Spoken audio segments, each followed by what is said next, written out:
one of the pitfalls successful game franchises face is how easily a series can lock into being restricted to one genre. This is a common danger that many successful game series have fallen into, and more will no doubt continue to fall victim to. This brings up the old adage of change or die. Many game franchises, after experiencing their heyday, die a slow death with each installment because they change little. Some game series or characters, though, adapt to change remarkably well. Even further, some games end up flourishing as a result of going through major changes. This is something that doesn't happen often, though, but the strength of change is proven no better than by the following franchise.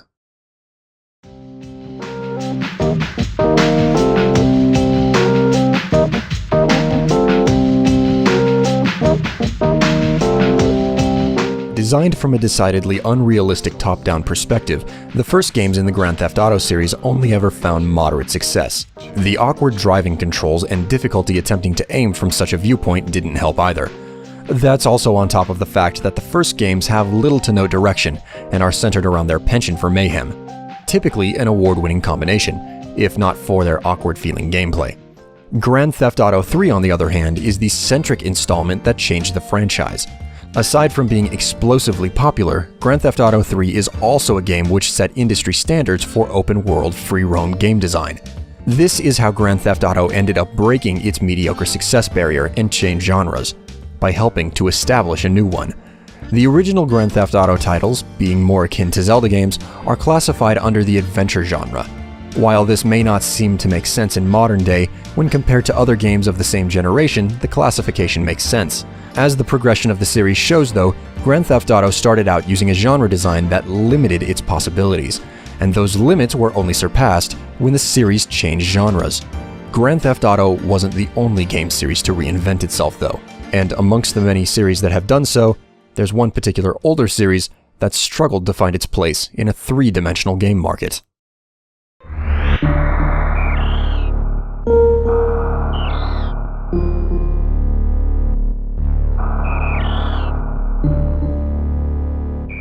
The Metroid series has an award-winning combination of gameplay centered around exploration, simple puzzle solving, and difficult boss battles with equipment and ability upgrades steadily strewn throughout the experience. The original Metroid games are two-dimensional side-scrolling platformers, and their gameplay is solid enough to still hold up to this day. Metroid's step into the third dimension with the Prime series, though, is an example of how games can continue to survive despite going through drastic changes. Metroid Prime is a radical departure from the series' original design. It's also one of the most unexpected reinventions of a series that the industry has seen. It's already a daunting enough task for a game series to make the jump from two-dimensional to three-dimensional design. However, going so far as to almost entirely dispose of a franchise's original game mechanics is incredibly risky. This is one of, though not the only reason, why so few games go through a genre change. Each kind of game design requires different types of mechanics, and some game features are unavoidably bound to a specific genre's design.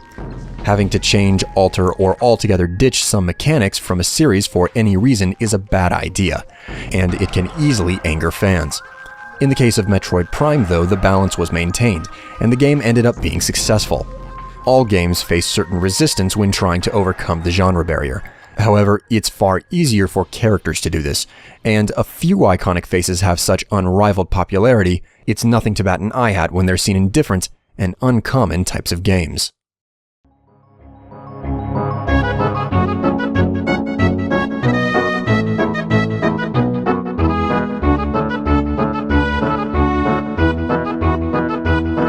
Super Mario RPG Legend of the Seven Stars is a primary example of how a mascot or character is more capable of overcoming the genre barrier. As one of Mario's earlier cross-genre appearances, Super Mario RPG is also the plumber's first foray into the world of role-playing games. As stated earlier, many things can go wrong when established IP attempts a new game type, but that isn't the case with Super Mario RPG. Many consider the title to be Mario's best and most successful venture with turn-based combat. One of the reasons for this is how Legend of the Seven Stars breaks away from the overly worn, redundant story found in so many Mario games. While initially about saving the princess, the game's events quickly escalate, and Mario is saddled with battling an epic foe who poses a larger threat than Bowser and his minions.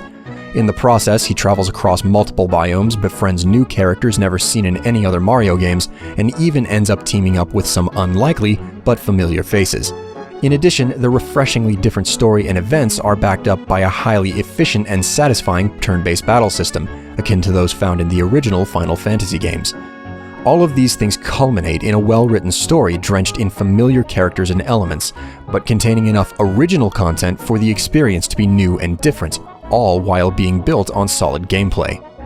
Truly, Super Mario RPG Legend of the Seven Stars is a prime example of how changing genres is no obstacle when approached properly.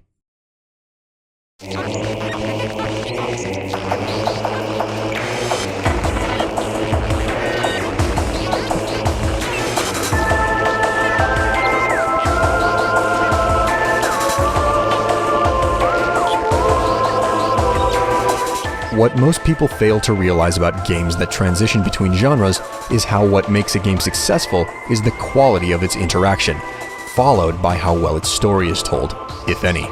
Just because IP is successful in its original genre or playstyle doesn't mean it translates into success no matter what.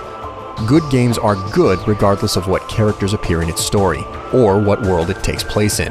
The only difference that established IP makes is how interested fans are in the game. The interaction has to be stable and fun first, before established characters can potentially push a game to be highly successful and popular. Until next time, I'm William Strife, and this has been a video blog from b10g.net, June 11th, 2012. Strife out.